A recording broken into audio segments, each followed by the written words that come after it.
This video, we're going to talk about two major aspects of shadow work and why it's important. The first one is individuate. What this means is that when we come out of the womb of our mother, however that may have been, there's a story around that, and we won't go too deep into that today. But when we come out and the way that we were raised from our parents or those around us that raised, the way we were treated in school, the way we looked up to certain celebrities or other influences in our life, even the possible mentors we had as we entered into early adulthood, affected how we are and how much individuation we were allowed. Now, individuate means like when we were born, we were separate from the mother. We were once in the womb and now we are not. And then as we grow up, maybe around 7 or 8 or so forth, we're given a little bit more freedom because we can now, we want to make friends, we want to connect with people, maybe our parents let us go out and play outside more. Maybe we start getting involved in sports. Maybe, we've gone off to school past kindergarten, maybe even into first grade at this point. I believe you'd be in first grade by 7 or 8, probably in second grade.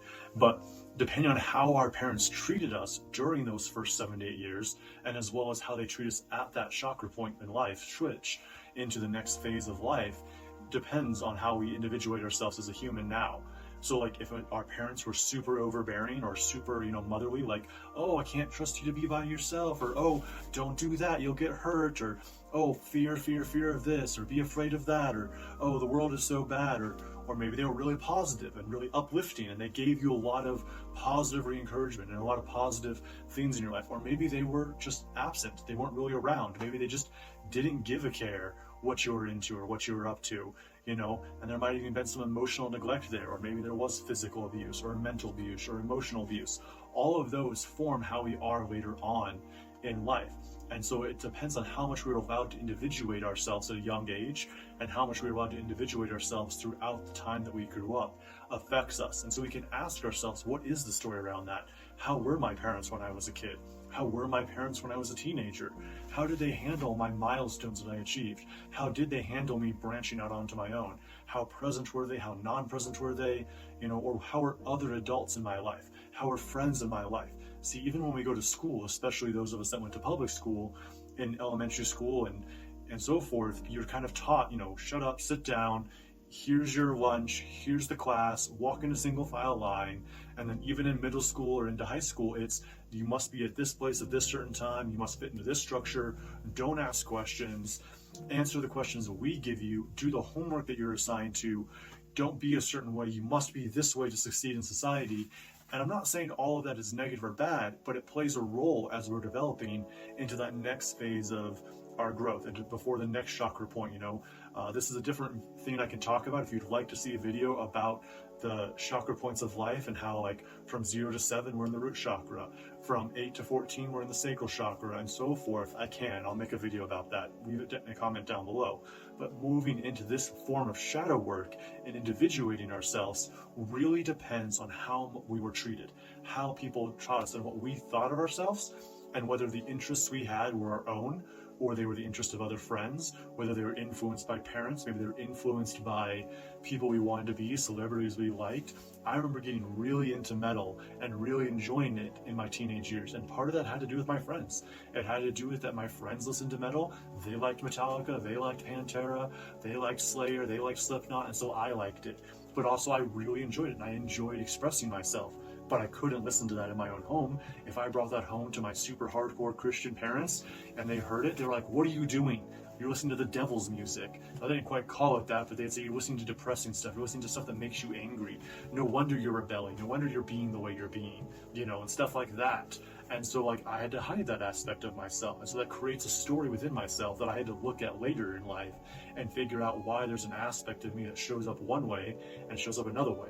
I grew up very much I had my school friends and my school life and my friends I ran around with in the city or in the country, and then also my church friends and my church family, like the way my parents were, and okay, I have to be home at 6 for dinner, and then we have scripture study, and then I can go off with my friends again and be how I want to be, or during the day I could be how I wanted to be. But it became the split in my personality of how I had to show up, and I learned to put on masks when necessary, very similar to a method actor who embodies a role so well that actually becomes their personality. Jim Carrey is a great example of this. He's a great method actor, and he would be in that character the whole time the film is being filmed and so forth. And He has some great stuff that if I can easily become somebody else, I can become this actor, then who is Jim? And so that's how I felt a lot of the time growing up, is if I can be who anyone wants me to be, and I can be however these people see me so I can be accepted, who is Garth? Who am I really? And so I had to ask those questions as I learned to individuate myself and step into spirituality, step into doing some of the harder, deeper levels of shadow work, is asking those hard questions.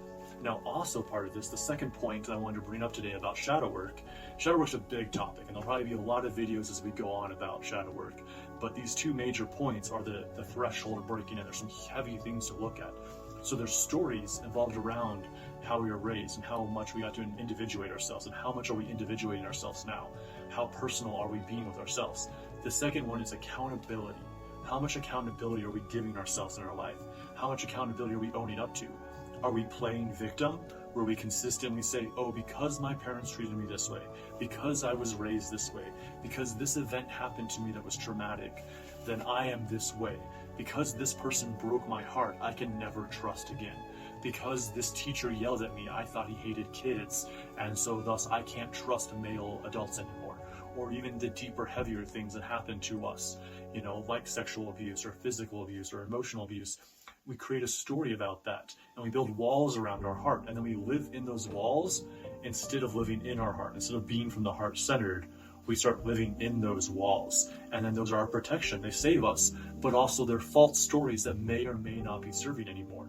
And so you have to ask yourself, what name tag am I wearing based on my trauma, based on the experiences I went through? And it doesn't have to be trauma.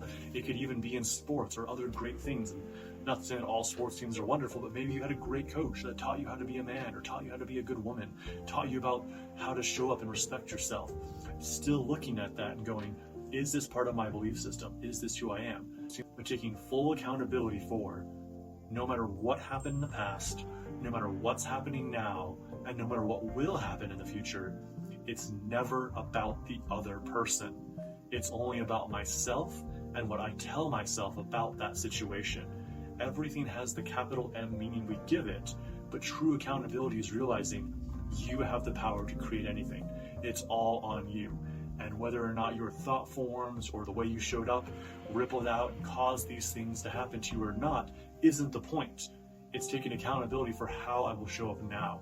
And if you do feel like you caused something, like maybe you bullied somebody else and then you were bullied back, or even in my circumstance where I was bullied by certain people, and so I continued to make fun of those that bullied me, and I continued to bully those people. So people that bullied me in elementary school, I was not kind to them in high school, and they could have been a completely different person by then, and we could have probably actually been much better friends.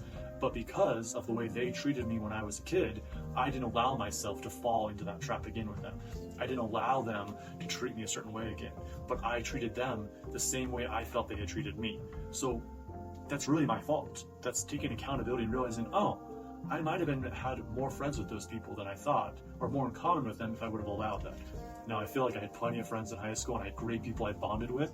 I had some wonderful friends that were the metalheads, some wonderful friends that were skaters, and I had friends on the sports teams, and I did sports, but there were still some of those other circles, other cliques that I didn't get along with, that because of the way they treated me when I was in elementary school.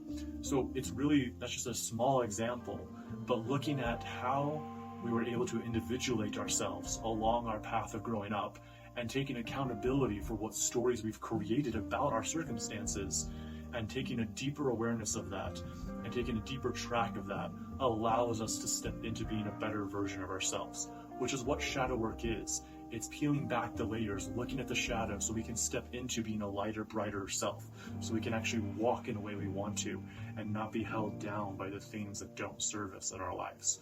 So, hope you have an awesome day. Keep being your awesome and amazing selves. Peace and love. Namaste, my friends.